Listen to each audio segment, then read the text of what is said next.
All right, scholars, so today we're completing our first lesson from the module on fractions.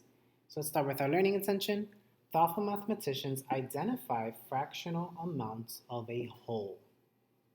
So we have some new vocabulary. A fraction is a way to describe a part of a whole or a part of a group using equal parts. And that's super important, and we'll talk about that once we get to that word. The denominator is the bottom number in a fraction, and it represents the equal parts described in the fraction, or the equal parts of the whole. For example, this is 1/3, meaning there are 3 equal parts in the total fraction.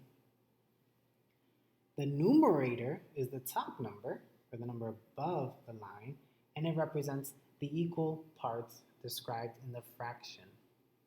It tells how many equal parts are in that specific fraction. So for example, in the same number, 1/3, there is one of 3 total pieces. The 1 is the piece that is being used or that is being represented.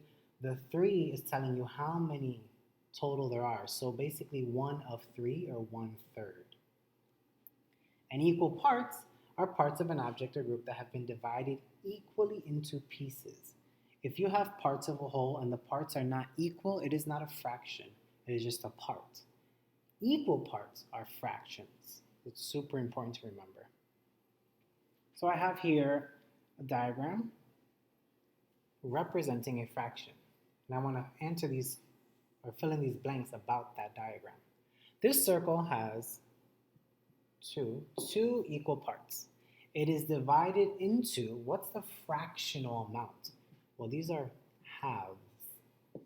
And I know this is going to look weird, but this is how you spell halves. If it was just 1/2, I would write it like this. But since I'm talking about more than 1/2, I call it halves. One part is called, so 1/2.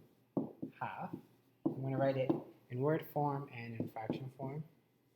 Or as a fraction, I would write it 1/2, 1/2. So let's do another one. This one we can do together. This rectangle has how many equal parts? How many parts do you see? 8, right? 8 equal parts. It is divided into, what would those fractional pieces be called? They're called eighths. Eighths. And one part is called, so if I just have one piece of my eighths, what would that be called? 1/8. And I write that as 1/8, 1/8. So try this one on your own. Fill in the blanks. So pause now. Press play when you're ready to go over your answer. If you haven't already finished, please pause now. So this circle has 3 equal parts, 1, 2, 3.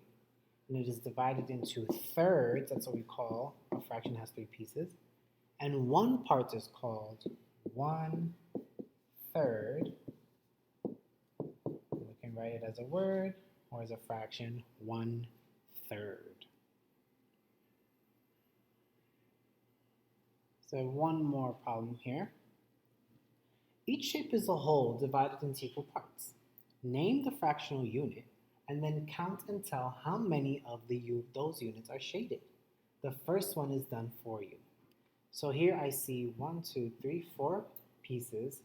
2 are shaded, so I know the pieces are called fourths, and 2 of them are shaded, so it's 2/4. I'm going to write that as 2/4. So using this model, try this one here. Tell me what it's called, what the fractional pieces are called, and how much of the total is, or the whole, is shaded in. So pause now, and then press play when you're ready to check your work. If you still haven't finished, please pause to check your work. To finish working, and then you can check your work once you're done. And press play once you're ready to check. So these are called eighths. And I see 1, 2, 3, 4, 5 eighths shaded. I can write it in word form or as a fraction. So you're going to have similar problems where you're going to have to identify the fraction or the fractional piece or the amount shaded in fraction form, right?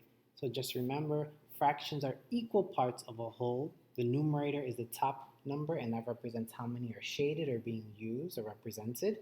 And the bottom number is the denominator, and it represents how many total pieces of the whole there are in that fraction. All right, thank you so much for watching, and I hope you found this video helpful, and please let me know if you have any questions as usual.